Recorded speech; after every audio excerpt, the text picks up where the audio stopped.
Welcome once again to Story Time. The year is 1967. I'm 5 years old. Somebody owed my dad 40 bucks. So he brings home a lamb. And we didn't know anything about sheep. We had horses and cows. The lamb was destined for the freezer, of course, but what nobody realized was a lamb without a flock will bond with a child.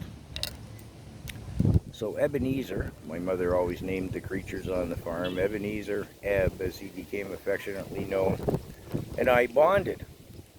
He lived in a bush in the yard, in the house yard, just off of the kitchen. That's where he slept. That's where he stayed. I'm 5 years old, so I can't go far, right? If I get off Mom's apron strings, I got to stay right in the yard there, right? So Ebenezer and I become buddies. I'd ride him. I'd hold his fur in his head and ride him around. I don't think Eb particularly liked that part of the gig, but otherwise we were buddies. Now sheep are like goats. They'll eat anything, right? So Ebenezer quickly became addicted to nicotine because in those days everybody smoked. You just threw your butts on the ground, right? There wasn't this myth they took 100 years to biodegrade their cotton fiber, cotton paper, and some tobacco shreds. But anyways, that's how things was then. Everybody smoked, everybody threw their butts on the ground, and the sheep ate them, the lamb, Eb. So he became addicted to nicotine, right? Nobody was in the yard. It had been raining for a day or two or something. He'd get a little grumpy. He'd come up and headbutt somebody on their leg who he could smell they smoked, right? Well, anyways, for some reason or another, my mother and my older sister, eldest sister, decided to put Ebenezer in the local fall fair, third weekend of September, as most unusual pet. They decided to wash him up. Well, the lanolin thing, try and wash a sheep till he's white and smells nice. By the time it was done, Mom, the sister, and poor Ebenezer were all pretty well tuckered out. But they did get Eb all gleaming white there, and he got to sleep in a stall in the little barn with fresh straw for the night to keep him clean. I guess he thought that was cool. Threw him in the back seat of the car on the Saturday, took him down to the fair, where he had a little stall in the poultry barn. Sheep owned by me. Most unusual pet, category 117, whatever it is. Well, nobody thought to put a note that said, don't feed the sheep, don't feed the lamb. So I guess Ebenezer was guts and cotton candy and caramel apples and stuff all throughout the day on Saturday. Nobody thought about it. So on Sunday morning, I'd been howling protest all along. I didn't want any part of this business, right? Seemed like foolishness to me. So I got one of the older boys on the farm. I protested. He came in on Sunday morning to we boarded horses and ponies. Take me down to the fair. So he does. Ab was not looking good, man. He was looking, in fact, he even turned down an unlit Export A cigarette from the older guy who'd driven me down there. Well, older, he's 17 or 18 or whatever. Oh, I ran all the way home. I was howling protest. We got to get Eb out of there. This is bad. This is bad. I'm just howling protest.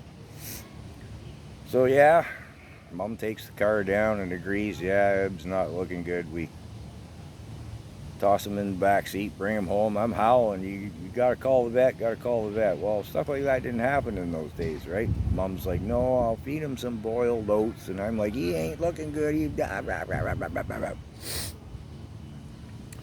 So Eb didn't eat anything all Sunday. He just stood there in behind his bush looking real bad, and I'm howling protest. Monday morning I got to go to school. I'm howling protest. I come home for lunch at noon, howling protest. And I come home at 3:30 in the afternoon, 3:45. Eb's dead. He's bloated up, lying there on his side behind his bush. I lose it, right? I'm cursing a blue streak. I'm inconsolable. I'm raging and carrying on. But I guess it kind of solved the problem because, in the sense, all summer long, my parents and older siblings had been saying, we can't keep Eb for the winter. I wasn't catching the freezer play, right? I was like, what? No, he can stay with the horses. No, he doesn't hang with the horses. He's a sheep. Well, he can stay in the little barn. No, there's no heat there. He'll freeze.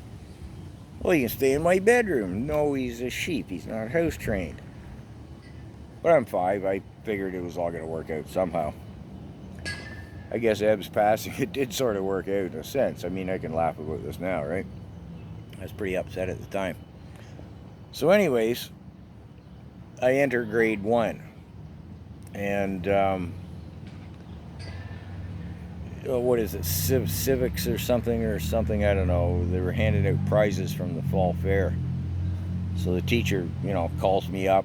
I'm this painfully shy little kid. I'm like, what, She's like, you won the most unusual pet.